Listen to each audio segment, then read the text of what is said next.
कार्यक्रम स्टार्ट करवाएं।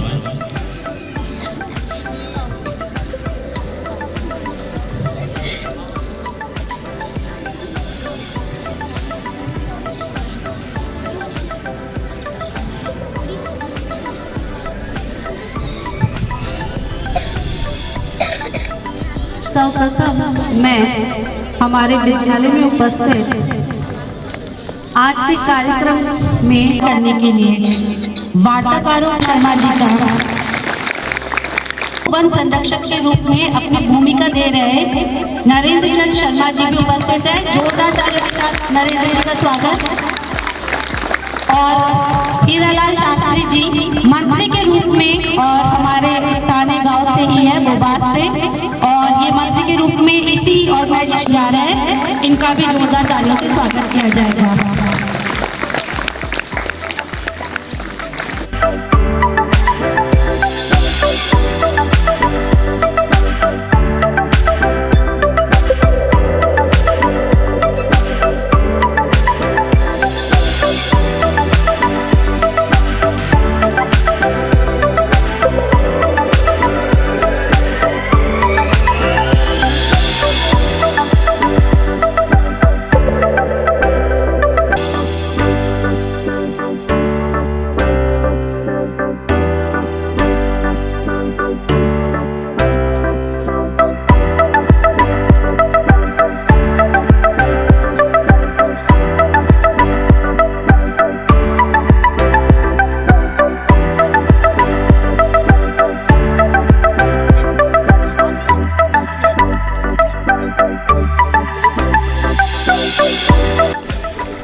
मिट्टी और खेत में मिट्टी होती है, ठीक है। आपके पास जोरदार आ रहा है, पता है क्या है? केचुआ। क्या है? बाघ। और एक और बाघ का भाई भालू, ये भालू। हिरण। डरना मत। ये क्या है? मृत्यु जीव, तो मरा हुआ जानवर पड़ रहा था ना, देखा कभी? यस। कौन बनेगा? ये क्या है? देखिए, पहाड़। ये रहा पहाड़। ये क्या है? गिरी।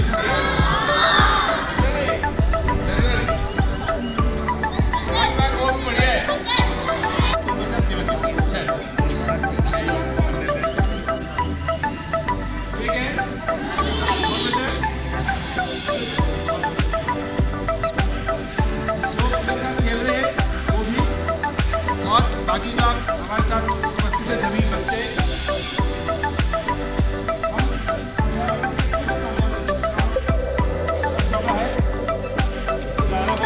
हम इसमें ये देखेंगे कि पर्यावरण के विभिन्न जो घटक हैं, पर्यावरण के हमारा जो जिसको हम पर्यावरण कहते हैं, जिसके 4 मंडल हैं, उसमें सबसे बड़ा कंपोनेंट कौन है? कहाँ से रोशनी आती है? सौर मंडल में सबसे बड़ा घटक कौन है? तो हम सूर्य से शुरू करते हैं। इसमें अंगूठी लगा ले भाई।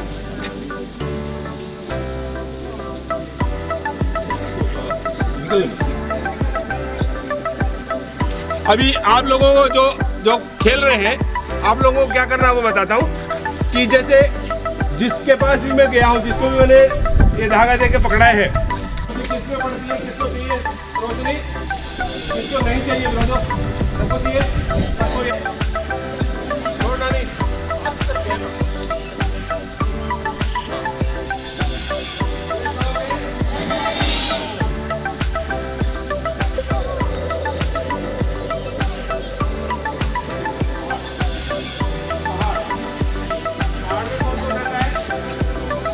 बारिश जब आती है तो कहाँ गिरती है सबसे पहले? बूंदे आएंगे सबसे पहले कहाँ गिरेंगे? बरसात में पानी आता है, पानी बह के कहाँ जाता है? नदी में। नदी में पानी होता है, पानी बह के जाता है, पानी किसको देंगे? पेड़ पे क्या लगते हैं? फल से फल फूल। तितली जो है, तितली का झाग और कौन रहता है? इनमें से कौन रहती है उसके पेड़ में रहता है? क्या कहा है?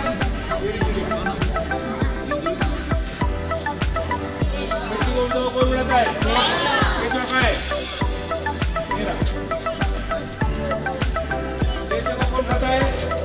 इसमें पेड़ पे और कौन डिपेंड है इनमें से? तो जगत दिला है। कहाँ से चारों में? पेड़ से चारों ना? पेड़ ने क्या बोला था? हिरण। कौन खाता है? बाघ कहाँ है? ये रहा बाघ। पकड़ो बाघ। बाघ कहाँ रहता है? कहाँ है? जंगल में मधुमक्खी होती है। कहाँ मधुमक्खी? अच्छी मधुमक्खी कहाँ रहती है? क्या बनाती है? सत्ते में रहती है। सत्ते में क्या रहता है? आलू का शिकार कभी कभी कौन कर लेता है? बाघ। ये रहा बाघ। ये नीचे निर्मित करो बेटा, अच्छी तरह बेटा। बाघ। बाघ और किस किस को खा लेता है? बाघ रहता कहाँ है? चलते हैं वापस जंगल में। जंगल में क्या होते हैं? हिरण। हिरण ये रहा।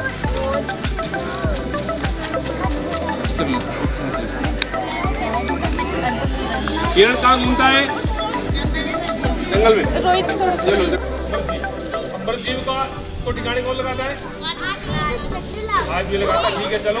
और उसके अलावा कभी देखा आपने मरी हुई भैंस पड़ी हो तो कौन आता ऊपर से? आती है? कहाँ चील?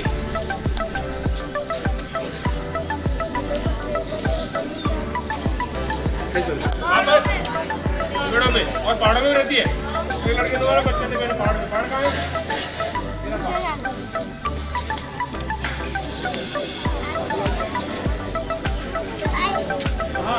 पहाड़ है ना? पहाड़ के बाद ये बताओ मुझे, पहाड़ों के नीचे जहाँ पहाड़ खत्म होते हैं वहाँ हमारे खेत होते हैं। ये रहा खेत।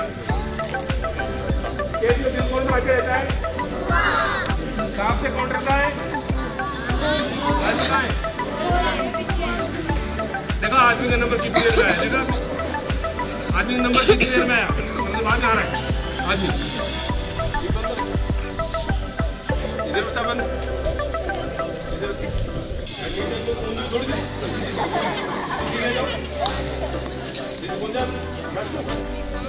नदी में तैरने में तो डूब जाऊंगा। सांप को उठा लो। आपने मुझे जाल में फंसा दिया। देख बाबा, आपने क्या किया मेरे साथ? मैं जंगल का आदमी सोचा था स्कूल में जाऊंगा, आप कुछ सिखाएंगे, कुछ बात करेंगे, आपने जाल में फंसा दिया। अब क्या करें? चूहे को बोलते हैं, चूहे की उपयोगिता समझ राइट बोले सर। बच्चों के माध्यम से हम बच्चे एक दो थ्योरी है, मैं आपके अध्ययन के माध्यम से आपको ऐसा सीखता जाता है और वो उतना विद्वान या उतना होशियार होता जाता है। एक थ्योरी है। दूसरी थ्योरी ये है, दूसरी थ्योरी वाले लोग क्या कहते हैं? पीछे बच्चे बातें नहीं करें आपस में, भरा ज्ञान जितना वो विद्वान हो सकता है वो सारा ज्ञान उसमें बचपन से भरा है। और अध्ययन अध्यापन का, अध्यापकों का, उसके गाइड्स का, उसके मार्गदर्शकों का रोल ये है, उनकी भूमिका ये है कि वो जो ज्ञान उसके दिमाग में भरा उसको विकसित करें, उसको बाहर निकाले। ये दो थ्योरीज हैं। तो हम कभी बच्चों को कमजोर ना समझे, उसने बता दिया। दूसरी बात क्या है, इस जाल के बारे में आपसे बात करना चाहता हूं। देखिए, मैंने आपसे शुरू में कहा था कि इस खेल के माध्यम से हम ये समझेंगे कि पर्यावरण के विभिन्न जो घटक हैं वो एक दूसरे पर किस तरह से निर्भर है। ठीक है, वो बताने की कोशिश कर रहा हूं आपको। देखिए, किसी को भी पकड़ता हूं। अभी ये कौन से तरफ है आप? पेड़। देखिए, ये पेड़ है। मैं क्या करता हूं कि एक एक करके 3-4 आपके सामने उदाहरण के रूप में एक एक इस घटक को हटाता हूं। हटाता हूं मतलब ये मान लें कि पर्यावरण में वो घटक रहा ही नहीं, तब क्या होगा? देखिए, इस पेड़ को मैंने हटा दिया। सबसे पहले इसी को लेता हूं। पेड़ को मैंने हटा दिया। तो कर भाई, पेड़ को हटाया तो पेड़ में कौन निर्भर था? ये खेत रहा हूं, तितली। पेड़ से मतलब पेड़ पौधे सब है। अगर पेड़ को हटाया तो तितली का घर नष्ट होगा, तितली का जीवन नष्ट होगा, बराबर है। दूसरा, तितली क्या और मधुमक्खी आ रही थी, बराबर है। पेड़ को हटाया, फूल नहीं आया, फूल नहीं आया, उस फूल पे मधुमक्खी और तितली नहीं आई, और मधुमक्खी नहीं आई तो शहद का छत्ता नहीं बना, शहद का छत्ता नहीं बना तो शहद नहीं मिला, शहद नहीं मिला तो भालू को नहीं मिला, और शायद हमको भी नहीं मिला, हमें भी चाहिए होता ना, नहीं मिला। एक पेड़ के नहीं रहने से, उसके फूल नहीं रहने से इतना प्रभाव पड़ेगा। आगे चलते हैं। पेड़ है, पेड़ पौधे तो हिरण खाता है, अपना जीवन पालन करता है। तो अगर पेड़ पौधे नहीं रहेंगे जंगल में तो हिरण नहीं रहेगा, रहेगा क्या? हिरण को कौन खाता है? शेर। ऊंचा कर भाई, शेर कहाँ गया? शेर घास खाता है, घास कहाँ उगती है? सॉरी, शेर वो मिट्टी सही नहीं है, मिट्टी खराब होगी, घास होगी, घास होगी तो हिरण, या मतलब वो घास खाने वाले जितने जानवर वो सारे मरेंगे, खत्म होंगे। और हिरण नहीं रहेगा तो हिरण का एक और बाघ कहाँ है? हिरण के साथ बाघ नहीं जोड़ा था हमने, जोड़ा है ना, ये रहा, इधर बाघ। हिरण नहीं रहेगा तो जो जानवरों को खाने वाले जो मांसाहारी जीव है, वो मांसाहारी जीवों का क्या होगा? संख्या खत्म होगी ना, वो उनके लिए भोजन नहीं मिलेगा, फिर वो आबादी में आएंगे, हम ही खाएंगे। फिर बंदर कहाँ रहते? बंदर जो है वो पेड़ पे रहते हैं, उल्टा मत बोलो, मैं जानबूझ के कर रहा है ऐसे। बंदर कहाँ रहते? पेड़ में। अगर पेड़ नहीं रहेगा तो बंदर का घर नष्ट हो जाएगा। फिर आगे चलते हैं हम। और क्या बचा भाई? ये हुआ बंदर। ये क्या है? चिड़िया। पेड़ नहीं है तो चिड़िया कहाँ रहेंगे? आप घर में रखोगे? नहीं रख सकते, कितनी सारी चिड़िया है, तो चिड़िया के लिए घर खत्म हो जाएगा। मैंने केवल एक कंपोनेंट लिया, जितने दूसरे घटक हैं उन पे प्रतिकूल प्रभाव पड़ता है और उनका जीवन के ऊपर हो जाता है। होता है कि नहीं होता है? तो पर्यावरण को समझने के लिए हमें ये जरूरी है, ये जो जाल है, ये जाल में 3-4 चीजें महत्वपूर्ण है, वो जो आपको गुरुजी ने पढ़ाई होंगी क्लास में निश्चित रूप से, वो मैं आपको बताते हुए इस खेल को यहाँ समाप्त करता हूँ। वो क्या है कि सबसे पहले हमने क्या किया, बारिश आई तो मिट्टी में आई, खेत में आई, अच्छा फसल हुई, हरा चारा पैदा हुआ। तो यानी हमारे पर्यावरण में सबसे इंपॉर्टेंट जो कंपोनेंट है उत्पादक, क्या कोई कहता है उसको? उत्पादक क्या कौन है? उत्पादक कौन है? अरे घास करते भोजन, हम नहीं करते पैदा, हम तो पेड़ पौधों ने जो पैदा किया है उसको विभिन्न रूपों में रिफाइन करके हमारे लिए उपयोगी बनाते हैं। अन्यथा भोजन पैदा कौन करता है? ग्रीन वेजिटेशन यानी पेड़ पौधे। तो पहला काम उत्पादक। उत्पादक पर निर्भर कौन है? जो हरे यानी आपके शाकाहारी हैं, जैसे हिरण है या दूसरे जीव है, मिलेट्स है सारे, वो क्या करते? पेड़ पौधों पे, घास पे निर्भर है। दूसरी, उसके बाद हम चलते हैं मांसाहारी पे। मांसाहारी क्या खाते? शाकाहारी जीवों को खाते। तो अगर शाकाहारी नहीं रहेंगे कमोड में तो मांसाहारी जीव भी धीरे धीरे खत्म हो जाएंगे। लेकिन वहां देखिए, जो खत्म हो गए, मर गए जीव, जमीन में लगता है। आपके स्कूल के रास्ते में पड़े तो कैसा लगता है? बदबू आती है ना, खराब लगता है। आपने देखा कभी कि भैंस रास्ते चलते गोबर कर जाती है?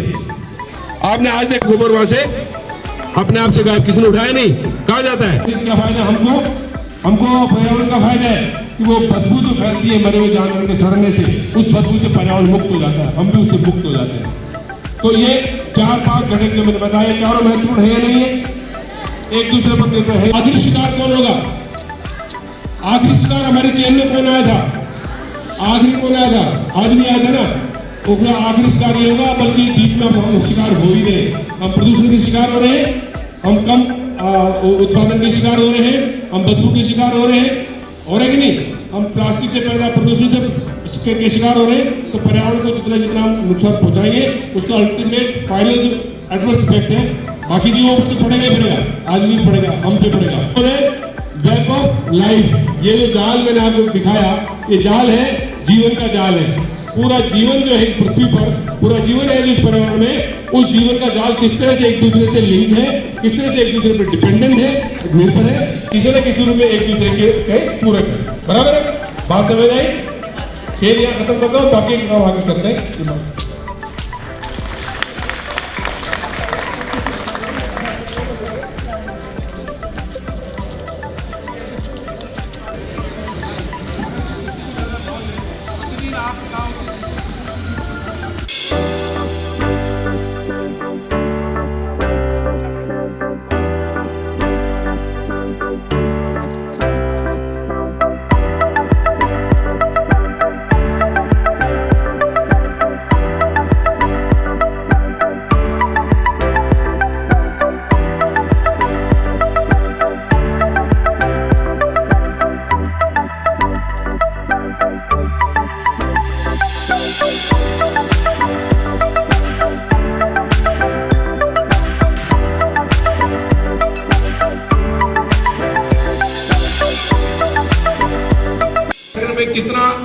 इन्वॉल्व होते हैं, कितना उसको समझने की कोशिश करते हैं, कितना उसको अपने जीवन में अपनाने के, इसका एक ग्राफ अगर आप बनाए तो छोटे बच्चों से बड़े बच्चों की तरफ जाएंगे तो विल फाइंड कि छोटे बच्चों में थोड़ा क्यूरियोसिटी, थोड़ा जानने की इच्छा ज़्यादा होती है। जैसे जैसे बच्चे बड़े होते जाते हैं वो कहते ठीक है बोर कर दिया, परेशान कर दिया, नहीं चाहिए। ये मेंटालिटी जो है इस पर भी हमें नियंत्रण आवश्यक है। हर चीज़ जरूरी है, पर्यावरण को अगर बचाना है तो हर चीज़ जरूरी है। अब मैं ये इस खेल को खत्म कर तरीका अपनाया गया भोजन जो है श्रृंखला को समझाने का। सर अब वार्ता में आगे बढ़ते हुए मेरा पहला प्रश्न जो है वो आशीष जी से है। आशीष जी, जैसे कि आप एक आईटी कंपनी के सीईओ है और आईटी कंपनी से पर्यावरण पर या पर्यावरण के प्रति सचेत होकर ये कार्य करने के लिए आप कैसे इंस्पायर हुए? क्या परिस्थितियाँ थी? किस तरीके से आपने ये सोचा कि मुझे आईटी के अलावा पर्यावरण अपने एनवायरनमेंट के लिए भी सोचना होगा? इस पर थोड़ा प्रकाश डालें।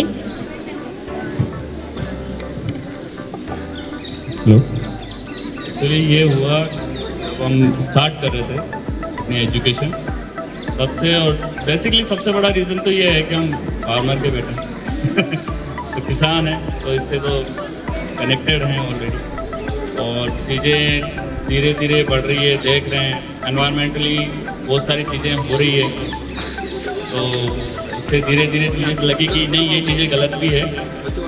तो इन चीज़ों को देखते हुए इस साइड मूव ऑन हो गए कि हाँ थोड़ा पर्यावरण पे और इस पर ध्यान देना चाहिए, क्योंकि अपने आने वाली पीढ़ी को अपन क्या देके जा रहे हैं वो सबसे बड़ा क्वेश्चन है हमारा। तो इसलिए थोड़ा सा इस साइड अटैच भी है। और दूसरा रीज़न ये है कि फार्मर के बच्चे हैं तो वो ज़्यादा अटैचमेंट है। थैंक यू सर, बहुत ही काबिले तारीफ है कि आप एक आईटी कंपनी भी संभाल रहे हैं, साथ में पर्यावरण के लिए समय भी निकाल पा रहे हैं। आपका ये जो वर्क है ये बहुत ही अप्रिशिएबल है और भावी पीढ़ी के लिए आप प्रेरणादायी है। इस वन संरक्षक के रूप में भी कार्य किया, तो क्या क्या चुनौतियाँ आती है इस कार्य में, मैं ये जानना चाहूँगी। चुनौती की जहाँ बात करते हैं और उप वन संरक्षक यानी एक वन अधिकारी के रूप में अपने दायित्व निभाने में जिन चुनौतियों की बात करते हैं तो वो एक लंबी लिस्ट है, बहुत लंबी लिस्ट है। क्योंकि एक फॉरेस्ट ऑफिसर को मुख्यतः दो काम करने होते हैं। पहला काम है वन एवं वन्य जीवों की सुरक्षा और उनका संरक्षण, पहला काम। दूसरा काम यह है जो क्षेत्र बंजर है, खाली जमीन पड़ी है, जिसको हरा भरा करना है तो वहां पर वनों का विकास करना है। ये दो महत्वपूर्ण काम है जो कि एक वन अधिकारी को देखने पड़ते हैं।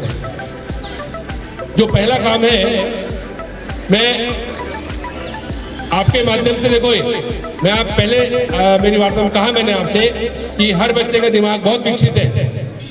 मैं आपसे इस सवाल में से सवाल पूछता हूं कि एक जंगलों को बचाने के लिए या वन्य जीवों को बचाने के लिए, या आप पहले जंगल बचाने की बात करते हैं, जंगल बचाने की कोई एक बड़ी चुनौती आप में से कौन बताएगा? हाथ ऊपर करें, बोलेंगे नहीं, हाथ ऊपर करें बच्चे। जंगल बचाने के लिए सबसे बड़ा चुनौती या खतरा क्या है आपकी समझ में? मैं तो बहुत लंबी लिस्ट बता दूंगा आपको। हाथ ऊपर करें, सही गलत जो भी आए। और एक बात बताओ, जो जिस बच्चे का मैं चुनूंगा जो सही जवाब देगा उसको एक छोटा सा इनाम भी मिलेगा। बस बराबर? हाँ, यस, खड़े हो, शाबाश। और किसी आदमी खड़ेंगे, बोलो सबसे बड़ा खतरा क्या है जंगल को बचाने में? लकड़ी काट लेना, मतलब जंगल को लकड़ी के उपयोग के लिए काट लेना। बहुत सी जवाब है, ताले बजाए सब इसके लिए। और ये मैं चाहता हूं कि ये बात करते करते मैं प्रश्न अगर पूछता हूँ या गुरुजी प्रश्न पूछते हैं तो दो बात आती है कि अपन नीचे सर कर लेते हैं, मैं आता नहीं, नीचे सर कर लेते हैं। क्या हमें आता है लेकिन हम झुकी, और जो हिम्मत करता है वही एक दिन आगे बढ़ता है। हिम्मत तो करनी पड़ती है, ठीक है? इसलिए जिसको जैसा भी सही आपके दिमाग में जो पहला उत्तर आता है वो हमेशा बात कीजिएगा। तो एक चुनौती होती है, लकड़ी की जरूरत के लिए लोग जंगल को काटते हैं। जंगल को काटते हैं तो जंगल को बचाना मुश्किल बनता है। और क्योंकि वन विभाग के पास में जंगल को बचाने के लिए जितना स्टाफ है वो वास्तव में ना काफी है, इतना नहीं है कि हर पेड़ के पास में आदमी खड़ा रहे उसको बचाता रहे। एक चीज सही, बिल्कुल। दूसरा, जंगलों में अगर मैंने आपको बताया, अभी दिखाया आपको, जंगल बचेंगे, पेड़ बचेंगे, जंगली जानवर बचेंगे, बहुत सारी जंगलों से जो चीजें हमें मिल रही वो हमें मिलेंगी। और बड़े बड़े खतरे क्या हैं जंगल को मैं संक्षेप में शाब्दिक रूप में बता देता हूँ। एक बताया लकड़ी काटना, दूसरा लोग जो गांव के पास जो जंगल होता है उसमें खेती के लिए, घर बनाने के लिए, कोई भी काम करने के लिए अतिक्रमण कर लेते हैं। तो पेड़ काट करके जंगल की जमीन को साफ करके उसमें खेती कर लेते हैं, जमीन ही खत्म। अब संभावना नहीं रही नई पेड़ लगाने की, बड़ी चुनौती। एक और चुनौती, आज के जमाने में लोगों को बहुत जल्दी मतलब धनवान बनना है, तो जहां अच्छा दिख रहा है, पत्थर दिख रहा है या कोई और मिनरल दिख रहा है तो माइनिंग करनी है, जमीन जंगलात की है तो, लेकिन पत्थर अच्छा मिला तो खोद लो, माइनिंग, खनन, अवैध रूप से जो खनन किया जाता है उससे जंगल पहाड़ से बर्बाद हो जाते हैं, पेड़ बर्बाद हो जाते हैं, जमीन बर्बाद हो जाती है, दोबारा जंगल नहीं आता है। बराबर। दूसरी चुनौती, फिर तीसरी चुनौती, कुछ लोग उस अंधविश्वास के कारण कि जंगली जानवरों से मिले उनके जो शरीर के अंग हैं उससे पता नहीं क्या ताकत आ जाएगी, क्या पता कौन सी बीमारी का इलाज होएगा, ऐसे करके जंगली जानवरों का शिकार कर देते हैं। वो बहुत बड़ी चुनौती है। इसके बाद एक बड़ी, राजस्थान के परिप्रेक्ष्य में बात करूं, एक बड़ी चुनौती हमारे पास जलवायु के रूप में भी है। हमारे बारिश बहुत कम होती है, जंगलों में जब बारिश कम होती है तो पेड़ धीरे धीरे सूख जाते हैं, हरा चारा जंगल में कम जब होता है तो मैंने आपको बताया हिरण और दूसरे जो शाकाहारी जो जीव जंगल में है उनको खाने के लिए हरे पौधे कम मिलते हैं तो वो क्या करते हैं, धीरे धीरे या तो नष्ट होते हैं, जंगल में भूख से मर जाते हैं, या वो भोजन की तलाश में कर गांव में आ गए, जंगल छोड़ के खेतों में आ गए तो लोग उनको मार देते हैं। तो ये आपने काफी चुनौतियां जो है वो उनका सामना किया है और ये चुनौतियां आज भी हमारे सामान्य जीवन में भी हमें देखने को मिल रही है, क्योंकि हम वनों को काटे जा रहे हैं, वनों का जो भाग है वो संक्षिप्त होता जा रहा है। इसी वजह से जानवरों को भी शहरों की ओर गमन करना पड़ रहा है। आए दिन हम देखते हैं कि इंसान का जानवरों के साथ आमना सामना हो रहा है, कभी लेपर्ड के रूप में और कभी लायन के रूप में। और इसी श्रृंखला में आगे मैं आशीष जी से जानना चाहूँगी कि पर्यावरण संरक्षण के लिए क्या केवल किताबी ज्ञान ही होना काफ़ी है, या कौन कौन से ऐसे और प्रभावी तरीके हैं जिनसे पर्यावरण संरक्षण के प्रति लोगों को सचेत किया जा सकता है, उन्हें जागरूक किया जा सकता है? बेसिकली अभी तो मैक्सिमम लोग अपने सोशल मीडिया पे एक्टिव हैं, छोटा देखो जो बड़े मैक्सिमम जो अपना टाइम है स्पेंड कर रहा है वो सोशल मीडिया पे कर रहा है। दूसरा सबसे बड़ी चीज़ है सोशल मीडिया के थ्रू अपने कुछ कैंपेन या ऐसे सब रन करनी चाहिए या कुछ से गेट टुगेदर रखना चाहिए।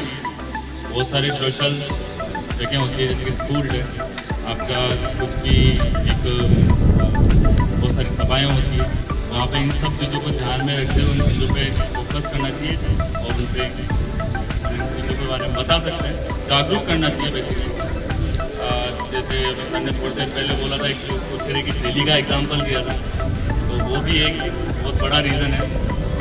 सबसे बड़ा रीज़न तो मॉडर्नाइजेशन है, जो अपन बोल रहे हैं कि मॉडर्न होते जा रहे हैं और मॉडर्न हो के अपन इतनी सारी चीज़ें गड़बड़ कर चुके हैं कि वो ही सबसे बड़ी प्रॉब्लम अकॉर्डिंग टू। यही था इस सोशल मीडिया पे फोटोज़ या फिर अपनी जो है इमेज अच्छी बनाने के लिए हमने कई बार देखा है कि मंत्री या जो विभागीय अधिकारी होते हैं वो प्लांटेशन करते हुए तो एक फोटो डाल देते हैं, पर उस पेड़ के साथ बाद में उसकी टेक केयर कैसे हो इसके बारे में भी तो योजनाएं बनाई जाए। तो ये प्रश्न मेरा सर से है, नरेंद्र जी से, कि आपने भी देखा होगा सर आपकी सर्विस में कि फोटोज खिंचवा कर बाद में उस प्लांट को कभी पूछा भी नहीं जाता कि वो बड़ा भी हुआ है या नहीं, या अगले दिन खत्म हो गया। तो उस में के बारे में भी अपने विचार बताएं। बहुत ये ज्वलंत समस्या है और कई सालों से आ रही है और मुझे लगता नहीं कि इसका कोई निदान है, क्योंकि दो बातें हैं, प्रकृति और मनुष्य। प्रकृति का अपना दायित्व है, प्रकृति में वो सभी चीजें उपलब्ध है जो मनुष्य को अच्छा जीवन जीने के लिए चाहिए और वो प्रकृति वो चीजें प्रदान कर रही है, परंतु मनुष्य उन चीजों को इतना विध्वंस कर रहा है, इतना अत्यधिक विध्वंस कर रहा है कि प्रकृति का नाश कर रहा है। उसको क्यों, उसका कारण क्या है कि मनुष्य केवल सुविधा भोगी हो गया है और अपने स्वार्थ के बारे में सोचता है। उसको इससे वास्तव में कोई मतलब पेड़ के बारे में भाषण बहुत लंबे लंबे मिलेंगे, लेकिन ऐसे लोग आपको बहुत कम लोग मिलेंगे गिनती के स्टेट में और पूरे देश में जो वास्तव में पेड़ों के साथ तन मन लगा कर जुड़े हैं। मैं आपको उदाहरण देता हूं। अपने दक्षिण भारत में एक राज्य है, वहां एक छोटे से गांव में पति पत्नी रहते हैं और उनके समस्या क्या थी कि खाली जमीन पड़ी थी, तो खेती बारिश ज्यादा नहीं हो रही, खेती फसल ज्यादा नहीं हो रही, कोई बात नहीं। उन्होंने क्या किया कि जो पास के जंगल में गांव में खेत में जो पेड़ थे उन पेड़ों के बीज उन्होंने इकट्ठा करना शुरू किया और खाली जमीन में धीरे धीरे हर साल डालते रहे। उन्हें 200 बीज डाले, उसमें से 10 उगे, 10 ही सही, 10 जो पौधे उगे उनके चारों तरफ छोटे छोटे पत्थर लगा दिए, कोई खर्चा नहीं किया। ऐसे करते करते उन्होंने 35 हेक्टेयर, 35 हेक्टेयर का मतलब होता है 400 गुणा करो, कितना हुआ 3500 का 140 बीघा में उन्होंने हरा भरा जंगल बना दिया, बिना किसी सरकार के पैसे के, बिना किसी संस्था के सहयोग के, बिना किसी काम के। ये भावना जब तक नहीं आएगी कुछ नहीं हो सकता इस समस्या का निदान। क्योंकि मैं ये कह रहा हूं कि शारीरिक श्रम का खर्चा है और एक धन का खर्चा है, तो धन का खर्चा ना भी करे, शारीरिक श्रम का खर्चा करे, मन से उससे जुड़ जाए तो बड़ा अच्छा हो सकता है। और उदाहरण कहां से लेंगे, जो लोग ये काम कर रहे हैं। कुछ गांवों में अभी धीरे धीरे परंपरा पनपनी बहुत अच्छी ये शुरुआत है कि बेटी की जब शादी कर रहे हैं तो शादी में दहेज तो छोड़ो, वो क्या कर रहे हैं, कुछ 11 पौधे गांव की चरागाह जमीन में, गांव की बंजर जमीन में लगा रहे हैं, उनको पनपा भी रहे हैं, उनकी सुरक्षा भी कर रहे हैं। तो इस भ्रम से, इस मायाजाल से, इस झूठा एक छत में जो हमारे दिमाग में है ना बहम कि ये पौधा लगाया, फोटो मैंने डाल दी, बहुत बड़ा है, ऐसे कोई बड़ा नहीं होता, बड़ा नहीं होता। बड़ा वो होता है जो त्याग करता है, बड़ा होता है जो पेड़ बनता है, बड़ा वो होता है जो पेड़ बनता है। पेड़ बनना क्यों कर रहा हूं मैं आपसे, आप जरा सोच के देखिए। मेरे को अभी अवसर मिलेगा, मैं दोबारा आपको बताऊंगा पेड़ हमें कितना कुछ फायदा देता है, पेड़ हमें कितना कुछ देता है। उसको अगर आप देखेंगे तो आप पाएंगे पेड़ पौधे जो है वो केवल हमें देती ही देती है। केवल एक चीज मांगती है हमसे, क्या मांगती बोलो, पानी। और पानी की बिना भी पानी, आप मुझे बताओ एक प्रश्न है, आपने पानी पिलाया क्या, हमने पानी पिलाया क्या, इंसान ने पानी पिलाया नहीं पिलाया ना, फिर भी वो पनप गई। तो जो पेड़ पौधे हम सड़कों के किनारे, गांव में कहीं भी लगाते हैं, उसमें वो पेड़ हमसे क्या चाहता है, हमसे एक सहयोग चाहता है, केवल हाथ खड़े करो, सही जवाब देने वाले को इनाम तो मिलेगा ही।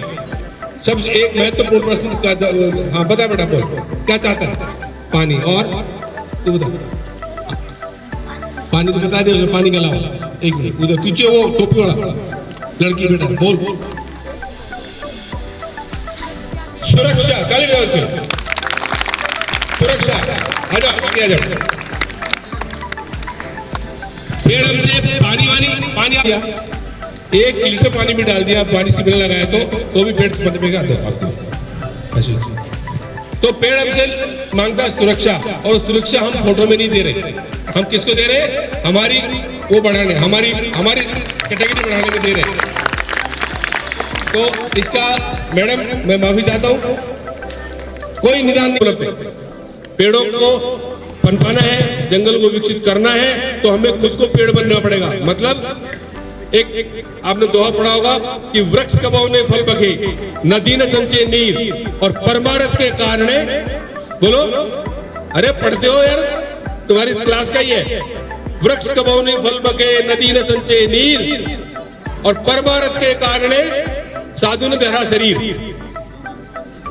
वृक्ष अपना फल खाता है क्या, नदी ने संचय, नदी अपना पानी पीती है क्या ना।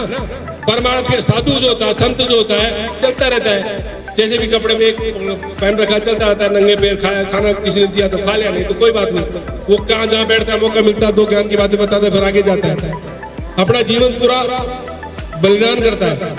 तो पेड़ जो है वो हमें सीख देता है कि त्याग करना है।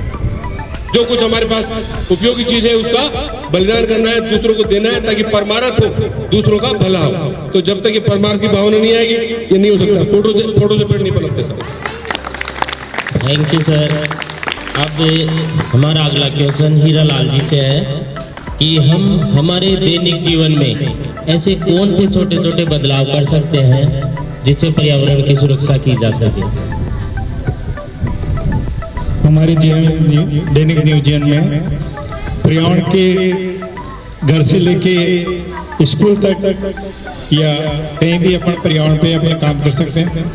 पहले सबसे पहले तो कि कुकरी के बारे में बातचीत की भाई, थैली वगैरह इसके एक जगह इकट्ठा कर सकते हैं। घर में कचरा एक जगह इकट्ठा कर सकते हैं और पर्यावरण बचा सकते हैं। और अपने जीवन में जैसे आप जन्मदिन हो या शादी की सालगिरह हो, एक एक आदमी एक एक जीवन में एक एक पेड़ लगाएगा तो पर्यावरण पे बहुत बड़ा अपना बदलाव ला सकते हैं। अभी आपने देखा प्रिंसिपल साहब ने हम लोग एक प्रोजेक्ट लगाए हमने। अभी आप प्रिंसिपल साहब सब चलेंगे। एक पर्यावरण का ही सबसे बड़ा जीता जागता उदाहरण है हमारे सरपंच साहब जो उत्पन्नारायण जी गुंडा साहब, नरेश जी जो हमारे प्रोजेक्ट को दिया है, वो श्री पराग साहब अभी अपने बीच में मौजूद हैं। तो ये आपके बोबास में पर्यावरण का सबसे बड़ा उदाहरण है। जयपुर जिले में सबसे अच्छा ये पर्यावरण के जितने पेड़ पौधे लगे हैं ये इसके सब, और आपके गांव से भी हमें बहुत सहयोग मिला है। इसलिए पर्यावरण का छोटी छोटी चीजों में बहुत बड़ा ध्यान है। अब मैं एक प्रश्न और पूछूंगा। जो हमने यहाँ बोबास ग्राम पंचायत में एक प्रोजेक्ट लगाया है उसका नाम क्या है बताइए बच्चों लोग। अपन बोबास प्रोजेक्ट में सरपंच साहब पराग साहब मिलकर एक प्रोजेक्ट लगाया, उसका नाम क्या है? थैंक यू, धन्यवाद मैडम। आप बच्चों को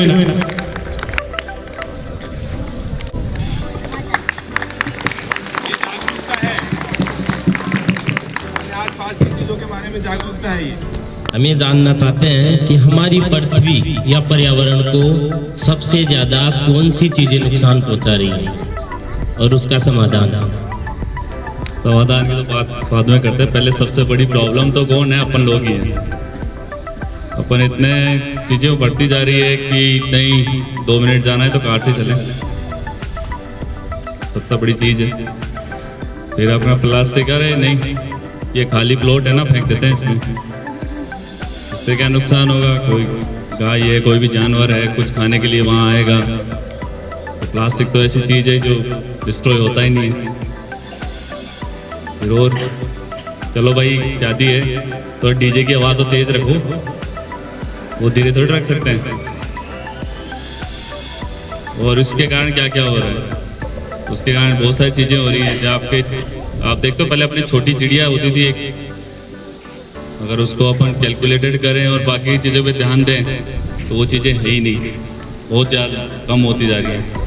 तो ये सारी कंटिन्यूसली बढ़ती जा रही है।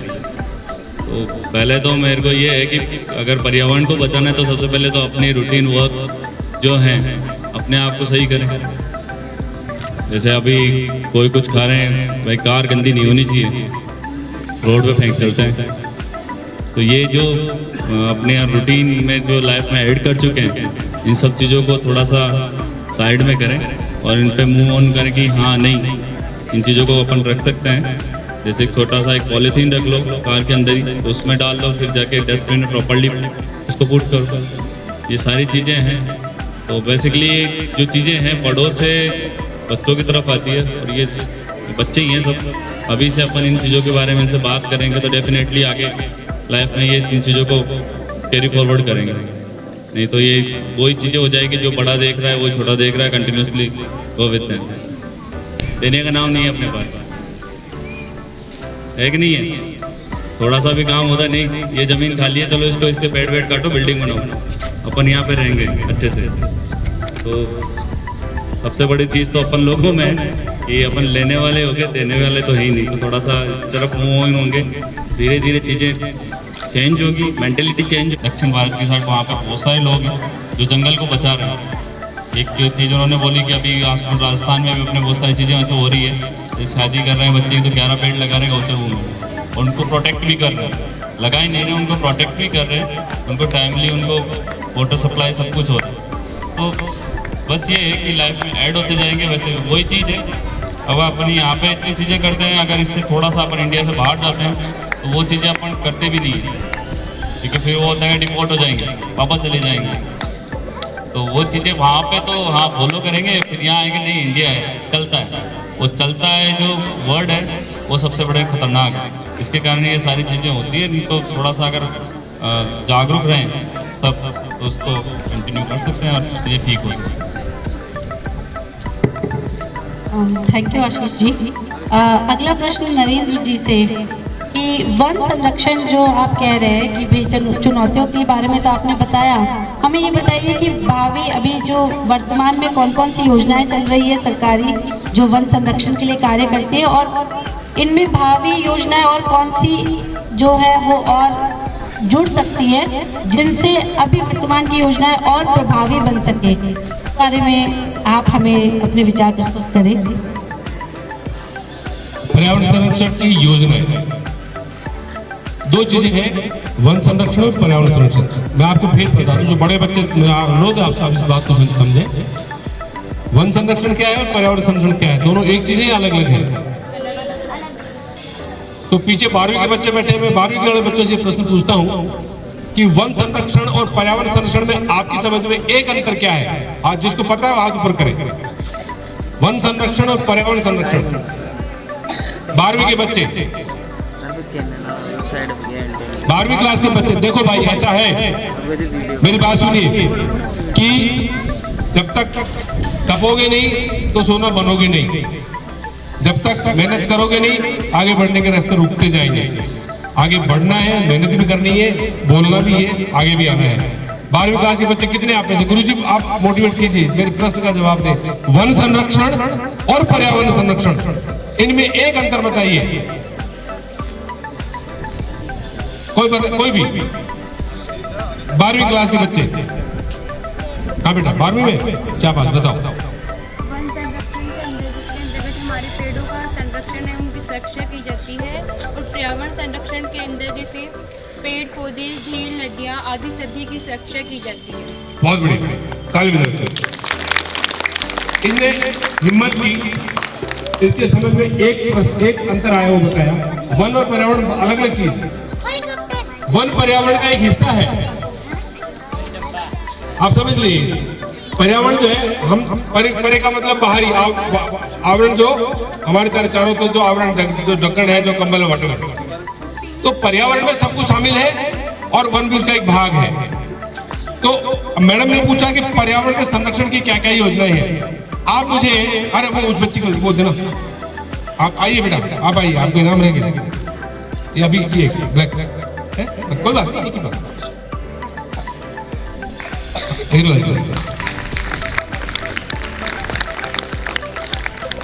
तो पर्यावरण संरक्षण अगर करना है, अच्छा एक और बात पूछता हूँ आपसे, एक सवाल और पूछता हूँ। आप पूछते हो मैडम मेरे से पूछ रहे, मैं आपसे पूछ रहा हूँ।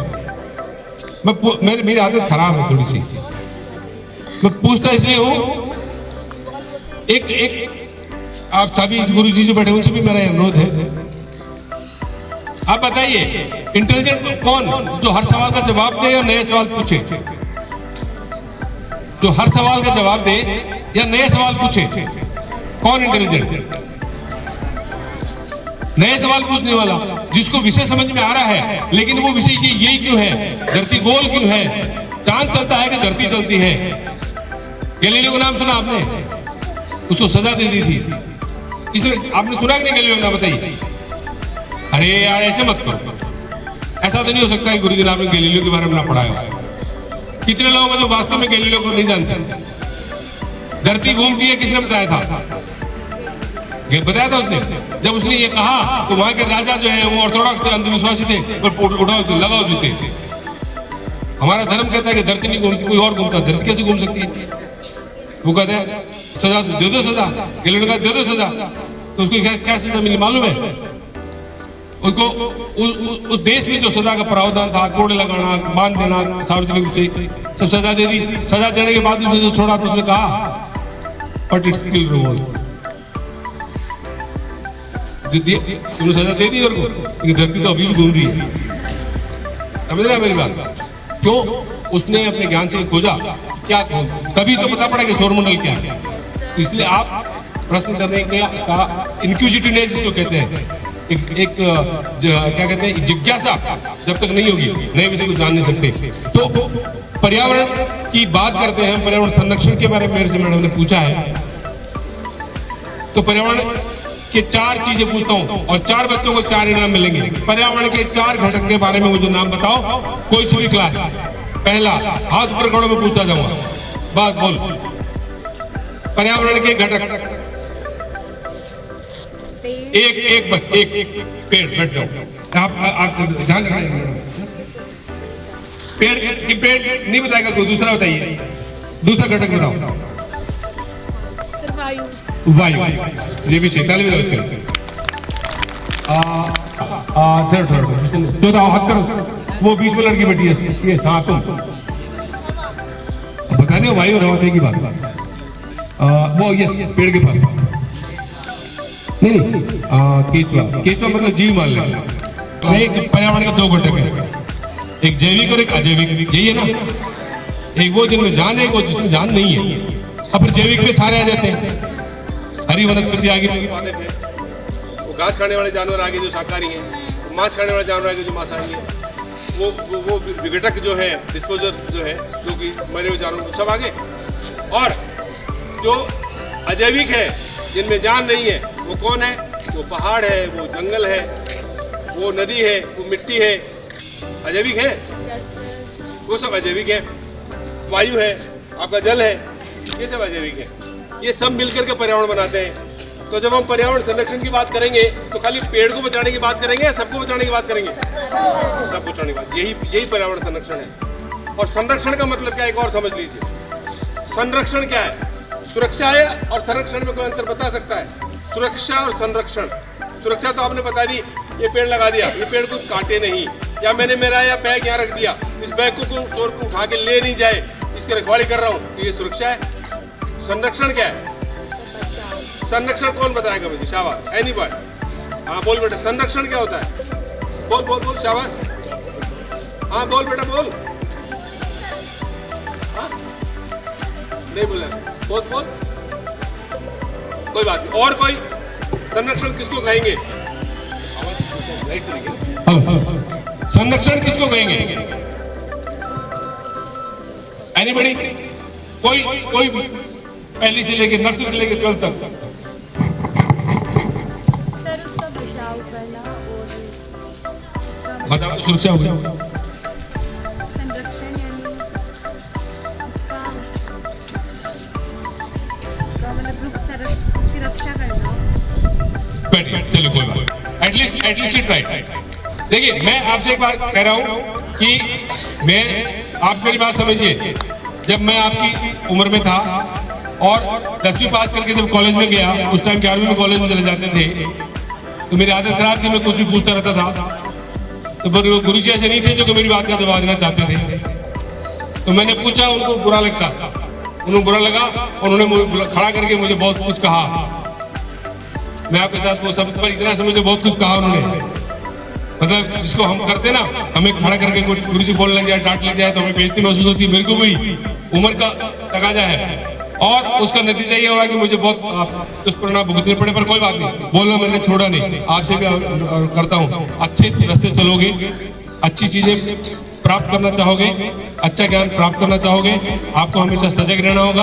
आपको जो चीजें नहीं पता है वो पूछने के लिए आपको हमेशा तैयार रहना पड़ेगा और जानने के लिए आपको जिज्ञासु रहना पड़ेगा, ये महत्वपूर्ण है।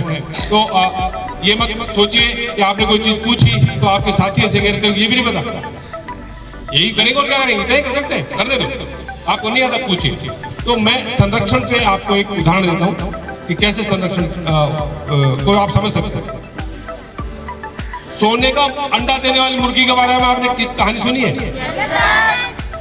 तो क्या हुआ था, वो रोज एक अंडा सोने का दे रही थी, कहानी के माध्यम से बताया। तो गृहिणी के समझ दिमाग में क्या आया कि इतने पता नहीं कितने अंडे भरे पेट में, रोजाना एक अंडा मिल रहा था, बहुत था, सोने का एक अंडा मतलब बहुत मात्रा होती है, बहुत धन होता है। तो बहुत सारे बोले काट लेते, सारे अंडे निकाल लेते, रोज रोज कौन इंतजार करे, उसके आदमी ने कहा रहने दे, मत कर ऐसा, मत मार, जीव क्यों मारती है, एक मिल रहा वही बहुत है। संतोष जी तभी साहब नहीं मानी, त्रिया हट नहीं मानी, मुर्गी का पेट फाड़ दिया, अंदर क्या निकला, कोई नहीं अंडा निकला, कुछ नहीं निकला, रोज एक निकलता था, उससे भी कई मुर्गी भी गई। समझ रहे हो मेरी बात? तो अगर हमें अंडा रोज लेना है तो मुर्गी को जिंदा रखना पड़ेगा। आप समझ रहे हो मेरी बात? जो हमें कोई सुविधा दे रही है, जो हमें सामान जहां से मिल रहा है, उस सोर्स को, उस स्रोत को, उस साधन को हमें बनाए रखना पड़ेगा। पेड़ से हमें छाया चाहिए तो हमें पेड़ को जिंदा रखना पड़ेगा। पानी हमें रोज चाहिए तो नदी को हमें साफ रखना पड़ेगा, तालाब को हमें साफ रखना पड़ेगा। हवा को अगर स्वच्छ रखना है, हमें स्वच्छ वायु लेनी है सांस में, तो हमें प्रदूषण से इसको बचाना होगा। मिट्टी से हमें बराबर हर साल निरंतर ज्यादा से ज्यादा उपज चाहिए, तो हमें मिट्टी को प्रदूषित होने से बचाना पड़ेगा। फालतू के खाद और कीटनाशक डालने से उसको रोकना पड़ेगा। तभी ये हमारे जो घटक है पर्यावरण के, ये स्वस्थ रह सकेंगे, और स्वस्थ रहेंगे तो हमें ज्यादा से ज्यादा अच्छी सेवाएं देंगे, मानव जीवन और सजीव जो है वो अच्छी तरह से जीवित रह सकेंगे। तो यही मंत्र है पर्यावरण के संरक्षण का। जो पर्यावरण के जितने घटक हैं उनको खराब होने से बचाने की जो योजना है वो पर्यावरण संरक्षण के माध्यम से के नाम से सरकार द्वारा चलाई जा रही है। उसमें अनेक वृक्षारोपण वन विभाग की बहुत सारी योजनाएं हैं, जिसमें पूरे राज्य में अलग अलग जिलों में पेड़ पौधे लगाना, जंगली जानवरों को बचाना, ये जो पानी की सोर्सेज है उनको विकसित करना, पुराने उनको बचाना, और जहां तक मिट्टी का में खाद और ये कीटनाशक मिलाने की बात है, सरकार किसानों को बार बार एग्रीकल्चर विभाग ने सब ये समझाइश करते हैं, उतना ही कीटनाशक डालें जितना जरूरी है, उतना ही खाद डालें जितना जरूरी है, और ज्यादा से ज्यादा कार्बनिक, जिसको हम ऑर्गेनिक करें, ज्यादा से ज्यादा कार्बनिक खाद डालने की कोशिश करें। एक बात के साथ, एक उदाहरण के साथ बात खत्म करता हूं कि आपने अभी यूरिया डाला, इस बार फसल अच्छी हो गई, लेकिन देसी खाद कौन सा होता है? गोबर, और दूसरा बकरी की मिंगण। भाई मैं भी आपके जैसे गांव से ही हूँ, 8वीं तक स्कूल थी गांव में, 8वीं तो पढ़ा, 10वीं पढ़ने कहीं और गया, कॉलेज पढ़ने तीसरे शहर गया, ठीक है। तो गोबर में और मिंगण में क्या फर्क है? पर्यावरण संरक्षण समझना है, बताओ। मिट्टी को बचाना तो क्या है? गोबर में और मिट्टी में, गोबर में और मिंगण की खाद में क्या फर्क है? देखो, गोबर, हमारे पुराने जो लोग हैं वो कहते थे गोबर मतलब दोबर मतलब 2 बार। गोबर का खाद आपने डाला तो कम से कम 2 बार की फसल को आपको तक मिट्टी को उपजाऊ बना के रखता है, ये प्रभाव उसका। यूरिया ने अभी डाला, अभी की फसल काम आएगा। मिंगण का मतलब तींगण मतलब 3 बार। अगर मिंगण का खाद आपने डाला खेत में तो 3 साल तक उसका असर रहता है, खेत की उपजाऊ मिट्टी की उर्वरकता बनी रहती है। तो इस तरह से हम जो हमारे अजैविक घटक हैं उनको हम बचा के रख सकते हैं, ताकि लंबे समय तक हमें वो उत्पाद दे सके। मुर्गी को बचाना है अगर रोज अंडा लेना है तो यही संरक्षण है। Thank you. गैलीलियो क्यों नहीं बताना चाहता था कि सूर्य, पृथ्वी सूर्य के चारों ओर चक्कर जो काटती है, ये क्यों नहीं बताना चाहता था? राजा क्यों सजा देते थे उसको? बताएगा कोई? 11th क्लास नहीं बता? चर्च जिसने पूरी यूरोप पर अपना वर्चस्व जमाए हुए था, चर्च कभी नहीं चाहता था कि दुनिया में ये लोग दूसरे देशों के बारे में जाने और इस पृथ्वी के बारे में जाने। क्यों? अगर वो जानेंगे और जिज्ञासु हो जाएंगे, हर चीज के बारे में उनको पता होगा, तो चर्च ने जितना अंधविश्वास फैला रखा था उससे क्या हो जाएगा, लोग जागरूक हो जाएंगे, चर्च की बात मानने से मना कर देंगे। इसलिए चर्च ने, आपको पता हो तो, एक पाप मोचन पत्थर, चर्च ने कहा कि आपने अगर पाप किया है तो ये पत्थर है, आप हमसे लें, और आपने जितने भी पाप किए हैं वो सारे क्या हो जाएंगे? नष्ट हो जाएंगे। चर्च हमेशा लोगों को ऐसे बहलाता फुसलाता और ये पत्थर देता। क्या पत्थर से कोई पाप नष्ट हो सकते हैं? नहीं हो सकती। इसीलिए तो चर्च का दबदबा था, अगर कोई भी इंसान नहीं खोजता, उसको फैलाने की कोशिश करता, तो चर्च उसको पकड़ के या तो फांसी की सजा देता या उसको किसी के थ्रू मरवा देता। इसलिए कोई भी व्यक्ति दुनिया में कुछ नहीं बताना चाहता था जो वो खोज करता था ना उसके बारे में, इसीलिए गैलीलियो है उसने बताने से मना कर दिया था। अगला क्वेश्चन है सर साइड जी की तरफ से, वो ये जानना चाहते हैं कि जो विलायती जो बबूल है इनसे पर्यावरण को नुकसान है या फायदा है? बहुत विकट समस्या है और हमारे लिए बड़ी चुनौती है। मतलब मैं हालांकि डिपार्टमेंट छोड़ दिया, लेकिन अभी भी मानता हूँ मैं वन अधिकारी, एक वन विभाग का आदमी हूँ। निश्चित रूप से देखिए, आप किसी समस्या को अगर समझना है तो कहां से उत्पन्न हुई वहां जाना होगा। प्रोसो जुल्लूपुरा जो विलायती बबूल जिसको हम कहते हैं, ये क्यों हमारे राज्य में आई, क्यों हमने लगाना शुरू किया, पूरे देश में क्यों आई? आपको मैं ये बात बताता हूं कि जब जैसे आजादी के बाद शुरू के 3-4 दशक में विकास की जो गतियां थी, पहले चूल्हा ही जलाते थे, सब हर काम चूल्हे पे होता था। इवन शहरों में भी चूल्हा जला के रोटियां बनती थी, शहर में बहुत कम गैस होती। तो जंगलों से लकड़ियां कटती रही, जंगलों से वो सारा क्या कहते हैं कि पेड़ धीरे धीरे बर्बाद होते रहे, पुराना प्राकृतिक जंगल खत्म होते रहे। तो वन विभाग के समक्ष उस टाइम ये बड़ी चुनौती थी कि किस तरह से इन जंगलों को लोगों द्वारा काटे जाने से बचाया जाए। तो विचार ये था कि जो फ्रिंज एरिया है, जंगल के पास जंगल और गांव के बीच की जो पट्टियां हैं, वहां पर ये पौधा लगा दिया जाए। तो इससे जो पेड़ पनपेगा, विलायती बबूल की क्या खास बात है, उसको काटो फिर बढ़ जाता है, काटो फिर बढ़ जाता है, तो जलाओ लकड़ी, गीला भी जल जाता है। तो पास में ये पनप जाएगा तो जलाओ लकड़ी की जरूरत इससे पूरी हो जाएगी, और जब जलाओ लकड़ी की जरूरत इससे पूरी हो जाएगी तो लोग जंगल के पेड़ नहीं काटेंगे। ये एक दिमाग में था।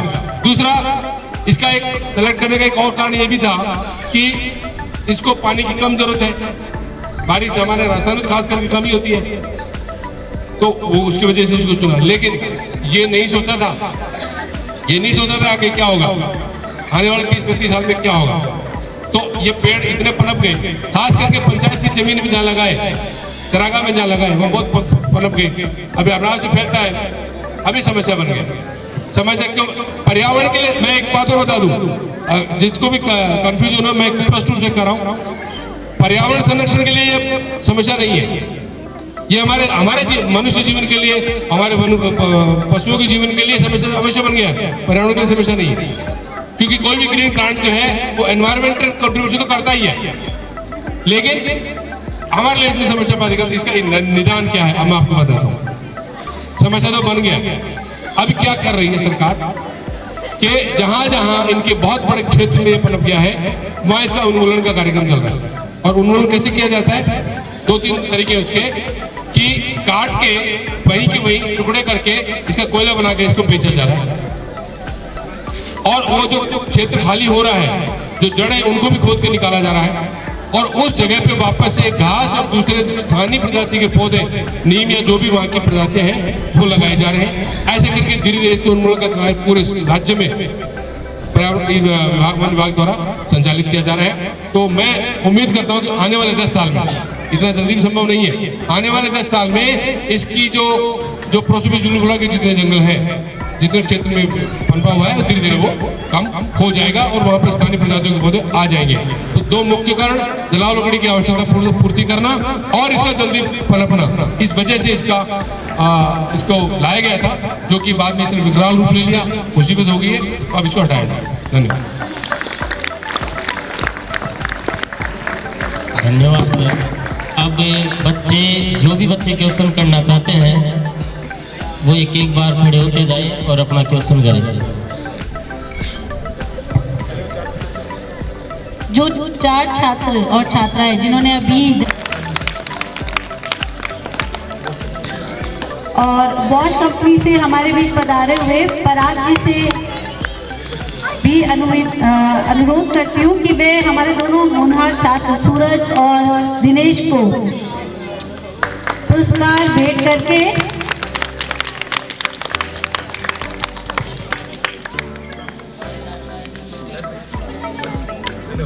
धन्यवाद पराग जी आपका कि आप समय निकालकर हमारे बराबर है? हाँ ना तो बोलो भाई। तो जलवायु किस किस चीज से मिलके बनती है? वर्षा कितनी होती है, वहाँ तापमान कितना है, वहाँ क्या कहते हैं हवा कैसी है वहाँ की, इन सब चीजों में मिलकर हमारी जलवायु बनती है। बच्चे ने सवाल पूछा जलवायु परिवर्तन क्यों हो रहा है?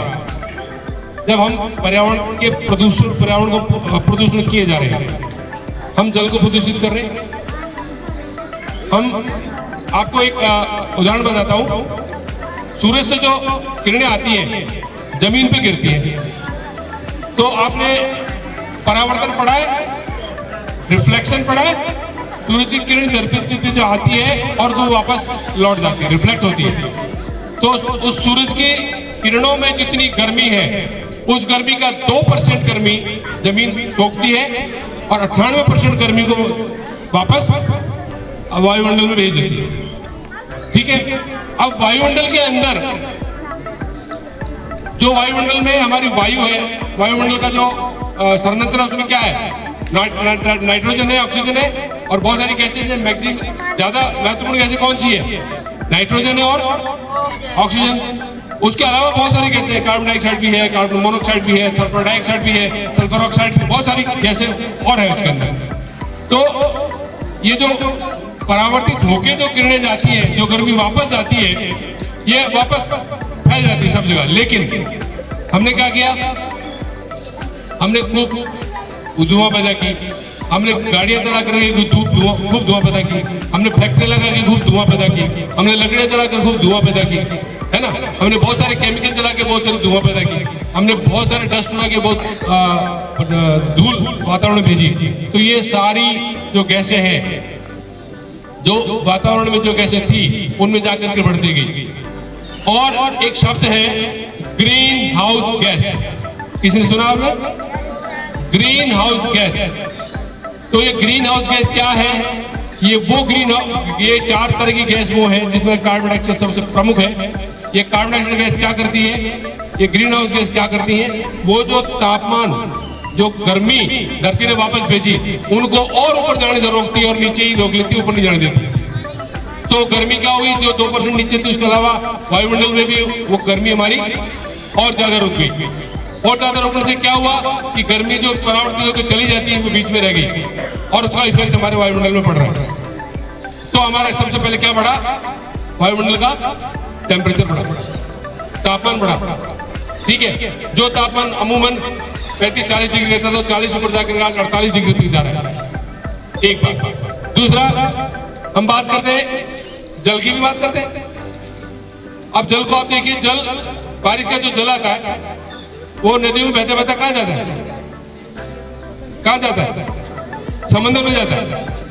अल्टीमेटली कहाँ जाता है? समंदर में जाके मिलता है। अब समंदर का क्या हो रहा है कि गर्मी जब बढ़ रही, पहले गर्मी बढ़ी, उस गर्मी के बढ़ने से जो ठंडे प्रदेश है, जहां पर बर्फ के पहाड़ जमे हुए हैं, जहां पर जिसको हम ग्लेशियर कहते हैं, हिमखंड जिनको कहते हैं, बड़े बड़े, वो गर्मी बढ़ने से वो हिमखंड क्या करते हैं? पिघल जाते हैं। पिघल के कहाँ जाएगा? पानी बहता बहता वापस समुद्र में जाएगा। आपकी बाल्टी जो है, बाल्टी है, उसमें 15 लीटर पानी आ सकता है। कितना? 15 लीटर पानी है। मैं उसमें 100 मिलीलीटर पानी और डालता हूँ, क्या होगा? पानी कहाँ जाएगा? पानी बाल्टी पूरी भरती मैंने 15 लीटर डाल के। अब 15 लीटर भरने के बाद मैंने आधा लीटर पानी और डाल दिया, पानी कहाँ जाएगा? बाहर निकलेगा। यानी बाल्टी की क्षमता से पानी ज्यादा डालेंगे तो पानी बाहर निकलेगा। इसी तरह से समुद्र और जो हमारा धरती है, उन दोनों के बीच को हम दो भागों में विभाजित करते हैं। एक को महाद्वीप कहते हैं और एक को महासागर कहते हैं। आप जानते हैं?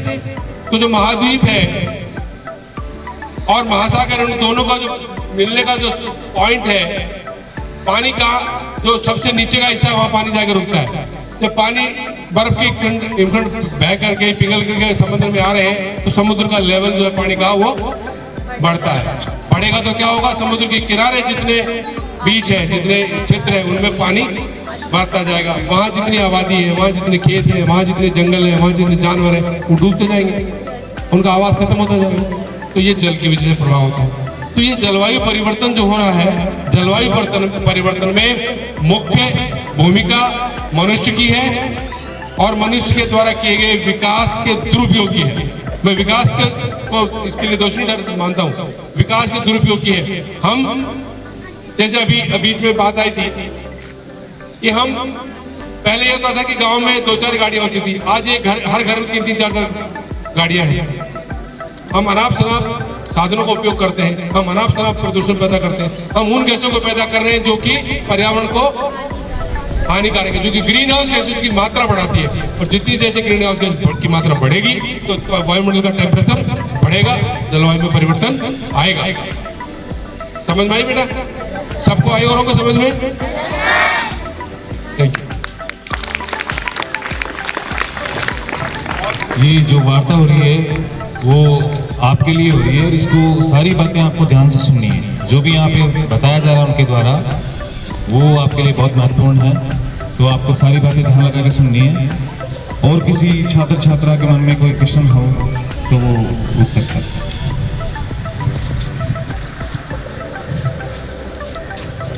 क्या वर्टिकल गार्डन्स और ग्रीन रूफ से हमारे शहरी टेम्परेचर को कम किया जा सकता है क्या सर?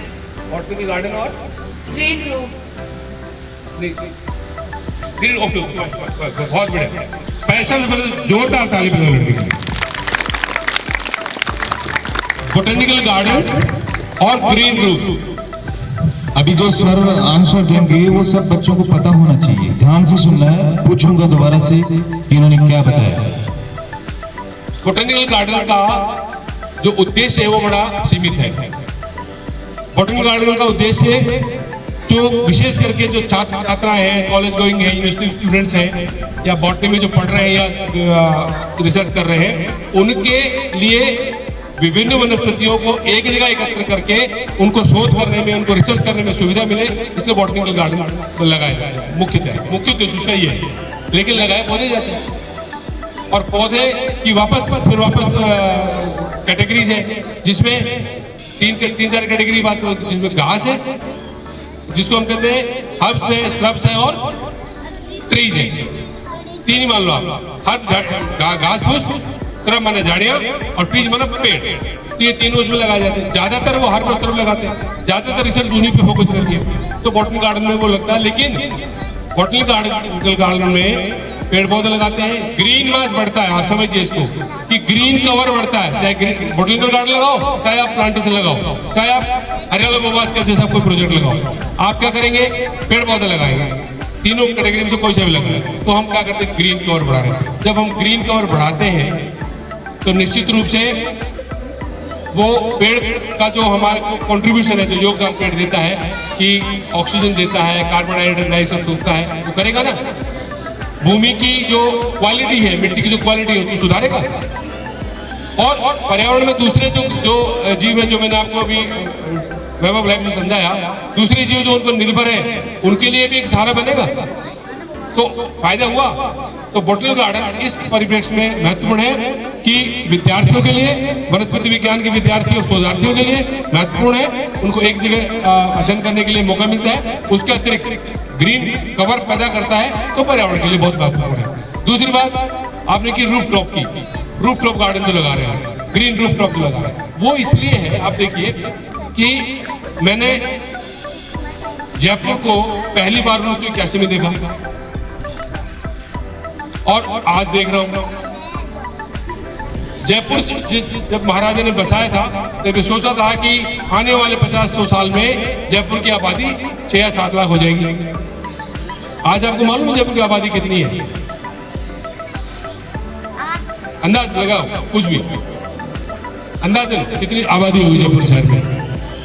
जयपुर शहर की आबादी 40 लाख से ऊपर हो गई। राजस्थान के हर क्षेत्र का आदमी, हर कोने का आदमी जयपुर आके बसना चाहता है और बस भी गया। राजस्थान के पड़ोसी जो राज्य हैं, उत्तर प्रदेश, बिहार, जहां पर की असंतोष बहुत था, जहां पर पीस नहीं, शांति नहीं थी, वहां के लोग भी एक बार जयपुर आ गए तो राजस्थान बड़ा पीसफुल है, बस गए। तो वो पूरा क्षेत्र जो है, जो पुराना शहर था जयपुर, उसके आसपास के सारे गांव की खेती की जमीन सबको लेवल करके, सबको मैदान करके खेती को एक तरफ किया और शहर बस गया। आबादी बढ़ गई। आबादी बढ़ गई, 2 काम हुए।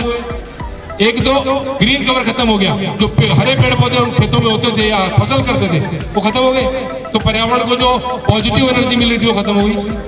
और दूसरा नेगेटिव इफेक्ट क्या हुआ कि वो खत्म करके हमने घर बनाए, बहुत सारे घर बनाए, बड़े बड़े मकान बनाए, बड़े बड़े फ्लैट्स बनाए, और उन्हें दुनिया भर के लोग बढ़ने लगे। जो उस क्षेत्र में 3 लाख या 5 लाख लोग चाहते थे कि हमें इतनी ऑक्सीजन मिल जाए, उनके लिए उपलब्ध थी, उन 5 लाख की जगह आज कितने आ गए?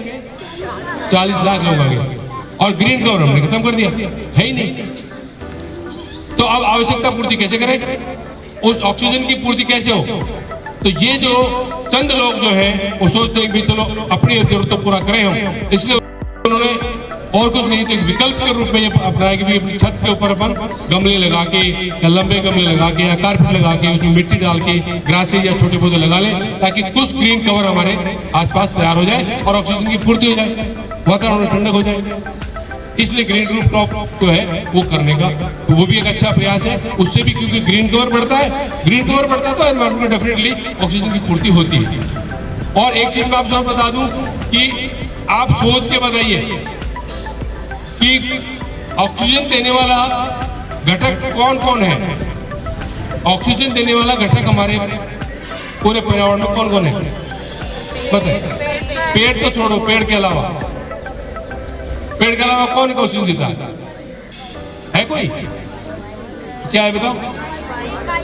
अरे वायु में तो है ही, कह रहा ऑक्सीजन की बात करो। ऑक्सीजन पैदा कौन कर रहा है? केवल अकेला वनस्पति, ग्रीन वेजिटेबल जो है, ग्रीन वेजिटेशन जो है, वही हरी जो वनस्पति है वही ऑक्सीजन पैदा करती है, और उसके अलावा दूसरा इसका कोई सोर्स है नहीं। और ऑक्सीजन की औकात, जिसको कहे औकात, कहते ना तेरी औकात का तो क्या कर लेगा? औकात का मतलब ताकत तेरी क्या है? ऑक्सीजन की ताकत जानना चाहते हैं? ऑक्सीजन की ताकत जानना चाहते हैं? तो 2-3 साल पीछे जाओ, 3.5 साल पीछे जाओ, 2020 को याद करो, क्या आया था? कोरोना। क्या हुआ था? क्यों मरे थे लोग ज्यादातर? ऑक्सीजन की कमी से, ऑक्सीजन मिली नहीं। उस ऑक्सीजन का उसका एक तंत्र है, उसका एक उत्पादन है, उसका एक खपत है। वो कभी किसी और मौका मिलेगा तो गुरुजी फिर पढ़ाऊंगा, बहुत लंबा उसका चक्र है। तो ऑक्सीजन वो पैदा करता ही है, इससे पर्यावरण को मदद करते हैं, दोनों ही चीज। बहुत बढ़िया क्वेश्चन था आपका, थैंक यू। ऐसे कौन कौन से पौधे हैं जो वायु को शुद्ध करने में सबसे अधिक सहायक हैं? शुद्ध करने में वायु को शुद्ध करने का मतलब क्या? वायु अशुद्ध कैसे हुई? कौन सी वायु अशुद्ध है? अब हम सांस लेते हैं, आप पढ़ा ना आपने, श्वसन क्रिया पढ़ी। श्वसन क्रिया क्या है? शुद्ध वायु को हम अंदर लेते हैं, अशुद्ध वायु को बाहर निकालते हैं। तो जो शुद्ध वायु अंदर जा रही है उसमें किसकी मात्रा ज्यादा है? ऑक्सीजन की। अशुद्ध वायु जो बाहर छोड़ते हैं सांस में, उसको क्या है? Carbon dioxide. तो आप क्या करें कि कौन से पौधे हैं जो वायु को शुद्ध करने में काम आते हैं? यही कर रहे हो आप? यही प्रश्न है आपको बेटा? एक भी पौधा ऐसा नहीं है इस प्रकृति में जो कि वायु को शुद्ध करने का काम न करता। हर वृक्ष, हर हरा पौधा वायु को शुद्ध करने का काम करता है। इवन जो पौधे आपने अभी तक देखे नहीं उनके बारे में बताता हूँ, जिनको प्लैंकटन कहते हैं, जो ग्रीन प्लांट्स हैं जो समुद्र के तल में है, जिनको आपने देखा नहीं, प्लैंकटन तो आपने देखे नहीं, जो समुद्र के अंदर है वो भी ऑक्सीजन पैदा करते हैं। जो पानी में इतने सारे जीव जो है मछलियों के अलावा, उन सब की ऑक्सीजन की पूर्ति वो करते हैं। तो इसलिए एवरी ग्रीन प्लांट, हर जो हरा पौधा है वो ऑक्सीजन पैदा करता है, और ऑक्सीजन पैदा करता है इसलिए वायु को शुद्ध करता है। वायु को शुद्ध करता है मतलब वायु में ऑक्सीजन की मात्रा बढ़ाता है।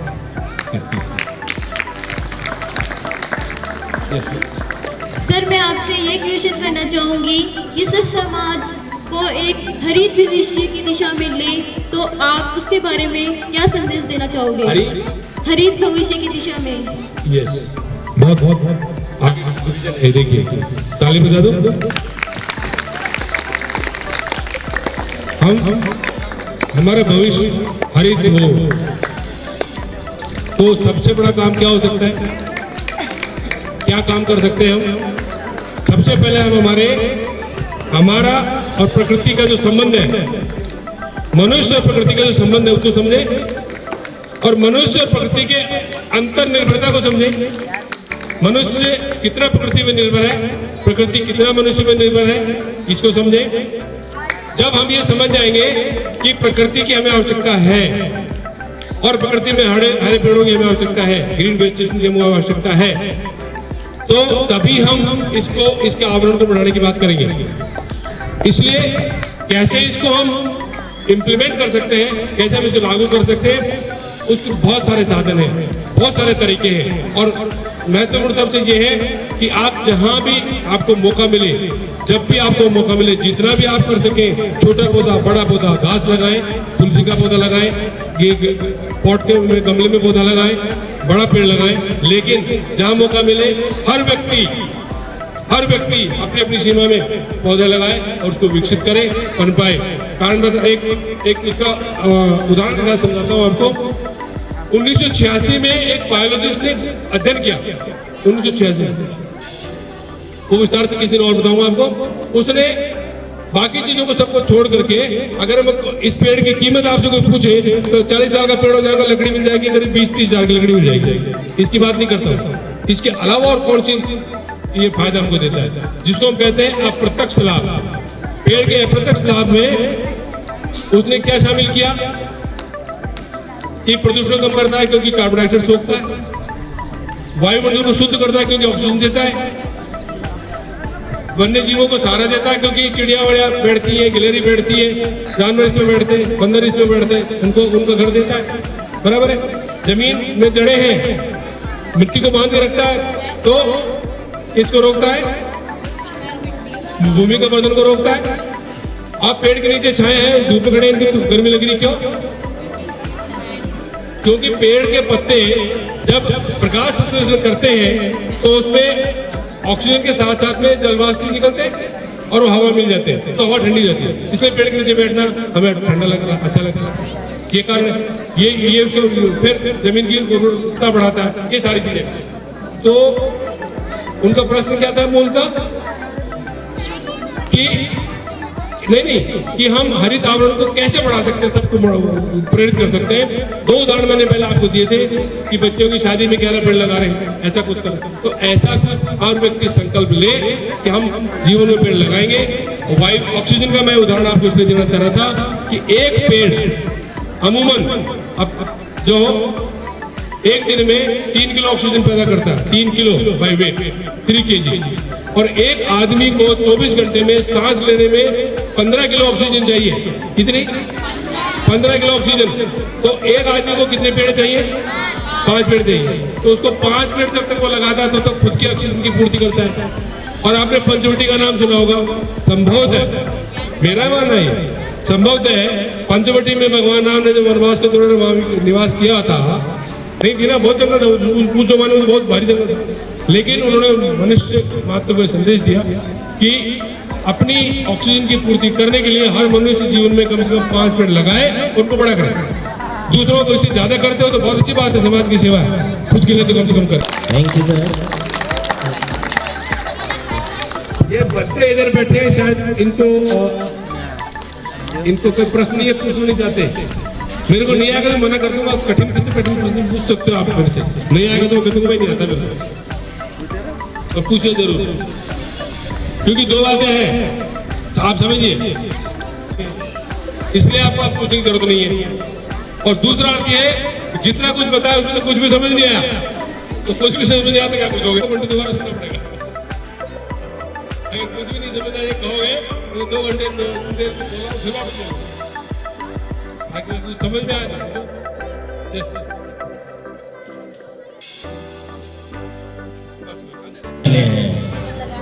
लगाने हैं और उसकी रक्षा करनी है, ठीक है, ये है मोटो।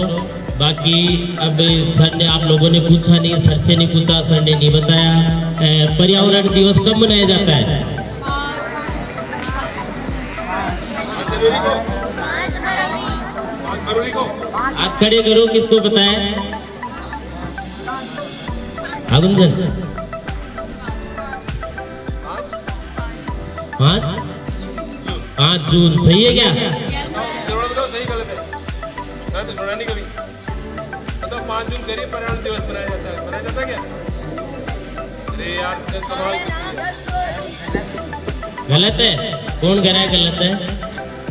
वो बता दे। बताओ शाबाश।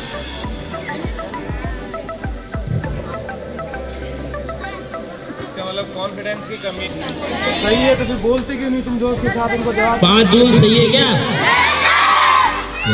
ताली बजा दो उसके लिए।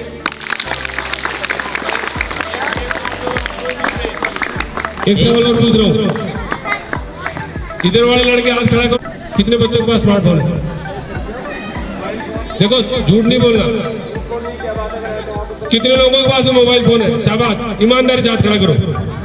घर की बात करें, घर पे हाँ, यहाँ स्कूल में नहीं लाया, घर पे तो है क्या? अगर आगे बढ़ना है तो कठोर परिश्रम का कोई विकल्प नहीं है, और उसके अलावा सच्चाई, ईमानदारी और समर्पण, ये 3-4 चीजें जरूरी है। ये आपका सीखने पढ़ने का टाइम है। आप मोबाइल पे खेले कोई बात नहीं, लेकिन अपने आप को अनुशासित करें।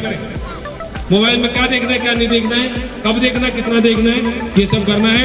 और इसकी जिम्मेदारी शिफ्ट होती है पेरेंट्स पे भी। मैं पक्के तौर से मानता हूँ इस बात पर, पेरेंट्स पे भी इसकी जिम्मेदारी है, टीचर्स पे भी इसकी जिम्मेदारी है। हम जो कह रहे हैं, गांधी जी से एक बार किसी ने पूछा, एक मीठा बहुत खाता है, मीठा बहुत खाता है, इसको समझाओ कि मीठा कम खाए नहीं तो बीमारी हो जाएगी, इसको तकलीफ हो जाएगी। तो बोलो ठीक है, मैंने आप ऐसा करना, 7 दिन बाद आना, मैं भी 2 महीने यही हूँ, आप 7 दिन बाद आना, तब इसका इलाज कम खाया कर, बस इतना ही कहा, मीठा कम खाएगा। वो महिला सरप्राइज थी, उन्होंने कहा गांधी जी ये बात आप उस दिन भी कह सकते थे, 7 दिन क्यों लगाए, दोबारा क्यों लगाया? ये तो मैंने प्रयास किया और मैंने पाया कि मैं मीठा खाना कम कर सकता हूँ। जब मैं नहीं कर सकता तो दूसरों को ज्ञान किस बात पे दूँ? समझ रहे हैं मेरी बात? तो भैया प्रयास करें, अच्छी बातें सीखें, और हमारे में 1000 गुण हो, आपके अध्यापन में 1000 गुण हो, और गुण को मत देखो, बुरी आदतें किसी के मत देखो, नकारात्मकता किसी के मत देखो। क्या देखना है? अच्छा हाँ, प्लीज मोरल एजुकेशन की कितना कही जा सकती है? अपन ये एक बड़े व्यक्ति से उम्मीद करें कि आप थैली मत फेंको, आप कचरा मत करो, तो वो उसकी तो आदत में आ चुका है। तो मोरल एजुकेशन और पर्यावरण संरक्षण का कितना रोल रहेगा, और उसके लिए एक उसको हम पर्यावरण के साथ जोड़ के कैसे देख सकते हैं और कैसे दोनों को जोड़ सकते हैं। और मैं इसमें मेरा एक कहना है बड़ा स्पष्ट कि जो मॉरल है, जो आदर्श है, उसके लिए जो है वो आदमी के जीवन का एक भाग होना चाहिए। जीवन मतलब पूरे जीवन में उसको मॉरल करने होंगे कि क्या करना है और क्या नहीं करना है। जो नहीं करना है वो हमें हुई है, उसको स्वीकार करना बहुत बड़े की गलती, कैसी भी गलती, जो गलती है उसको सक्षम स्तर पे स्वीकार करना और उसको भविष्य में पुनरावर्तन नहीं करना। स्वयं भी व्यक्ति के, मैं गुरुजी आप एक तो उसका स्वभाव जिसको अंग्रेजी में नेचर कहते हैं, दूसरा उसकी आदतें जिसको हैबिट्स कहते हैं। आदमी का स्वभाव बदलता है के तौर पे बताता हूँ कि कोई व्यक्ति स्वभावतः कम बोलता है, कोई व्यक्ति स्वभावतः सरल है, करता है। आप पूरा जीवन उसका देखिए, तो कभी उसकी आदत क्या होती है? आदत हमारे वातावरण के हिसाब से, हमारी कंपनी के हिसाब से, हमारा प्रयास बहुत पीली छोड़ दे, इसको कोई फायदा नहीं है। तो वो प्रयास करता है तो सिगरेट पीना छोड़ सकता है, और तो ऐसे उदाहरण आपके सामने है कि नहीं है? आदतें बदली जा सकती हैं, आदतें किसी कारण में जो आदत पड़ गई वो बदली जा सकती है, स्वभाव नहीं बदलता। तो स्वभाव जो है व्यक्ति का अगर सहयोगात्मक है तो वो सहयोग ही रहता हमेशा। वो बहुत से लोग ऐसे होते हैं खुद को नुकसान कर लेंगे, लेकिन किसी ने मदद मांगी है तो उसकी मदद जरूर करेंगे। ये स्वभाव है। तो आदर्श नहीं करना है, गलत काम नहीं करना है, चोरी नहीं करनी है, कोई देखे ना देखे हमें उसको पूरा करना है, ये सारे ये मॉरल्स है। तो ये मॉरल हमें पता है तो हम अपना नहीं है, जुड़ा हुआ ही है। मॉरल ये है कि मुझे अपराध मैंने किया, मैंने किसी साधु ने मुझे बताया, देखिए किस व्यक्ति ने बताया कि आपने कोई गलत काम किया तो परवाह नहीं, तो किसी को पता नहीं, लेकिन ये सत्य नहीं है। 2 लोग अवश्य जानते हैं, उसमें एक तो आप स्वयं है और एक भगवान है, वो जानते हैं। और आपने गलती करके उसको छुपा के रखा, आज दिल पे इतना दबाव रहेगा कि 1000 बार आपको वो मॉरल को फॉलो करना, मॉरल का पालन करना पड़ा।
इसी गांव में पैदा हुआ, हमारी तरह था, आज इतने बड़े बड़े पद पे कैसे पहुंचा? आपकी जो जीवनी है उसके बारे में हर बार जब जाओगे वो जानेंगे, आपसे इंटरेक्ट करेंगे, तो हो सकता है 10-20 बच्चे आपसे प्रेरणा लेकर के उस मार्ग पर चले और आपकी तरह आगे बढ़ जाए। ये योगदान है हमारा। उधर मॉरल की कोई सीमा नहीं है, जितनी चीजें अच्छी आप कर सकते हैं पर्यावरण के लिए करें, अन्य चीजों के लिए भी करें। ये बात सबने आदतों की बात की, तो आदतें जरूर बदलेंगे, जो गंदी आदतें उन्हीं को बदलना है।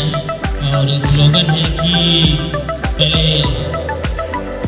आदतों का आचार्य श्री कृष्णकांत जी से निवेदन करूंगी, वे और सरपंच साहब दोनों मंच की ओर आए और हमारे बीच पधारे हुए हमारे आज के मुख्य अतिथि और मोमेंटो साथ में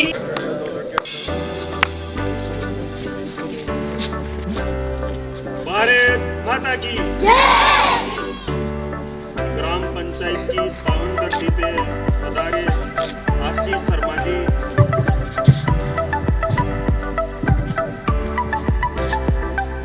आशीष शर्मा जी, श्रीमान नरेश शर्मा जी, हीरालाल शास्त्री जी, बोस कंपनी से पधारे पराग बीड़ी जी व उनके साथी, और बीएसएफ से पधारे हमारे लोकप्रिय कमांडेंट जी, मैं आप सभी का ग्राम पंचायत में स्वागत करता हूं। जी को भी धन्यवाद देता हूं कि वो भाषा के रूप में हमारी संस्था में हमेशा सहयोग करते हैं।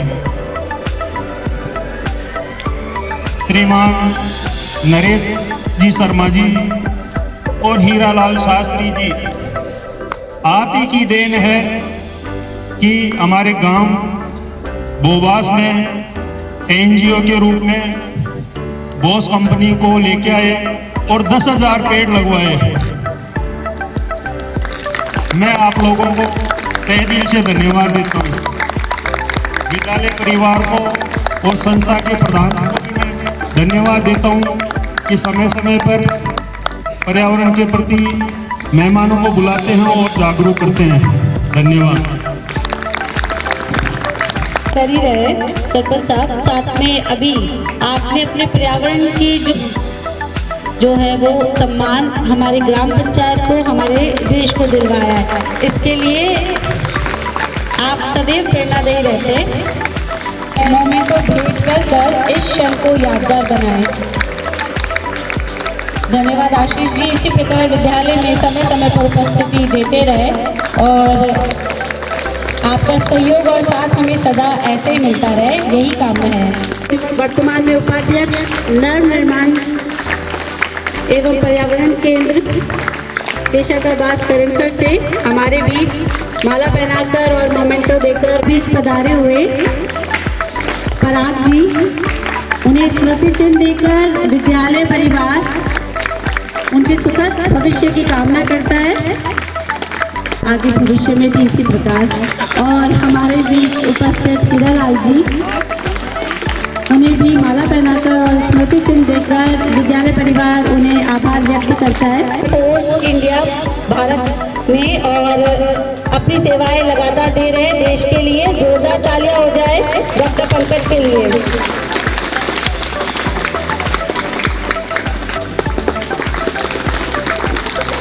डॉक्टर पंकज को माला पहनाकर और स्मृति चिन्ह भेंट कर विद्यालय परिवार उनका इस प्रोग्राम अब हमारे आज के कार्यक्रम रहता है। समय आप हमारे बीच उपस्थित होते रहते हैं और मार्गदर्शक के रूप में सदैव हमारा सहयोग और साथ देते रहते हैं। धन्यवाद आपका सर।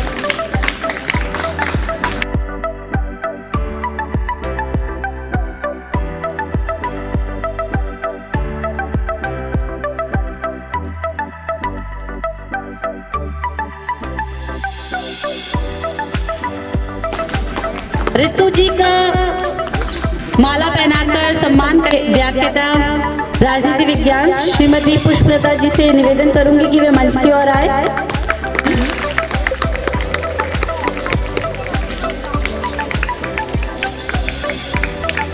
द्वारा कानाराम जी को माला पहनाकर कार्यक्रम में स्वागत व विद्यालय परिवार की ओर से स्मृति चिन्ह भेंट करें व स्मृति चिन्ह भेंट कर इस पल को यादगार बनाने में सहयोग करें। ऋतु जी, आपका स्वागत है और आभार व्यक्त करते हैं हम सभी आपका कि आप को नमन। मंचा सिंह, आशीष जी, नरेश जी, सरपंच साहब, हीरालाल जी, पराग जी, मैडम और इनकी टीम के सारे सदस्य।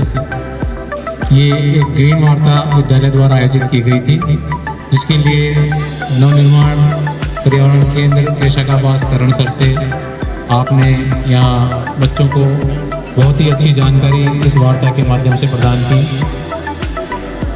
अधिकांश विषय वस्तु और जानकारी विद्यालय परिवार द्वारा छात्रों को देती है, हम नियमित रूप से देते हैं, लेकिन जो आपका तरीका था वो वास्तव में बहुत अलग था। खासकर नरेश जी ने जो धागे की सहायता से और जो एक बच्चों के साथ में जो गतिविधि करवाई वो वास्तव में बहुत अच्छी लगी।